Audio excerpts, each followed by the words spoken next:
මම දැක්ක ප්‍රවෘත්තියක් දයා සමූහ ව්‍යාපාරයේ ඉඩකඩම් දීපල රාජසන්තක කළා කියලා. මේ වගේ ගොබ්බ වැඩක් මේ ආණ්ඩුවට අර කාටවත් කරන්න බෑ. ව්‍යාපාර කරන්න ගිය මිනිස්සු ව්‍යාපාර බිඳවට්ටගෙන ඒව රාජසන්තක වීම අතිශෝක්තියට නගන රටක ව්‍යාපාරිකයෝ ව්‍යාපාර කරන්න බය වෙනවා. ආයෝජකයෝ රටට එන්න බය වෙනවා.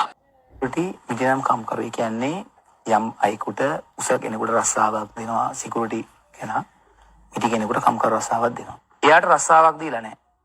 සජිත් ප්‍රේමදාස මැතිතුමා ඔය සංවාදයට ලක් වෙච්ච කෙනාට රස්සාවක් දුන්නේ නැහැ.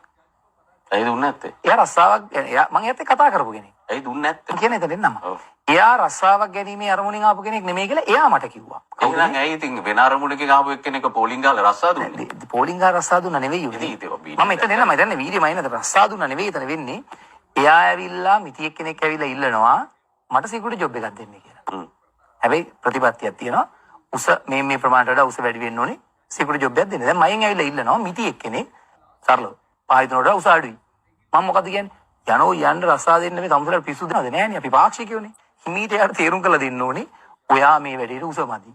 ඒක දැන් ඒ තේරුම් කරලා දෙන එකද ඔය කරන්නේ? මම ඉන්න කියනකින්ද මම තේරුම් කරන එකනේ. මොකද ඔබ වැනි තරුණ දේශපාලන නායකයෙක්. දැන් අපි ප්‍රතිපත්ති ගැන කතා කරන්නේ. වැරදි නම් වැරදි. වැරදි කියලා මම එතන දෙනවා මම එන්නේ මම එතන දෙන්නා. විභාග අමාරු නම් ආර්ට් කරන ළමයාටයි මැත්ස් කරන ළමයාටයි එකම ගණිත පේපර් එක තියන්නේ නැතුව කලා විෂය ධාරාව ආධාරණ කෙනාට ඊට වඩා අඩු දැනුමක් සහිත ගණිත පේපර් එකක් දෙන්න පුළුවන්. ඒවුවා තමයි බිමේ ප්‍රායෝගික අධ්‍යාපන ප්‍රතිශාස් කරන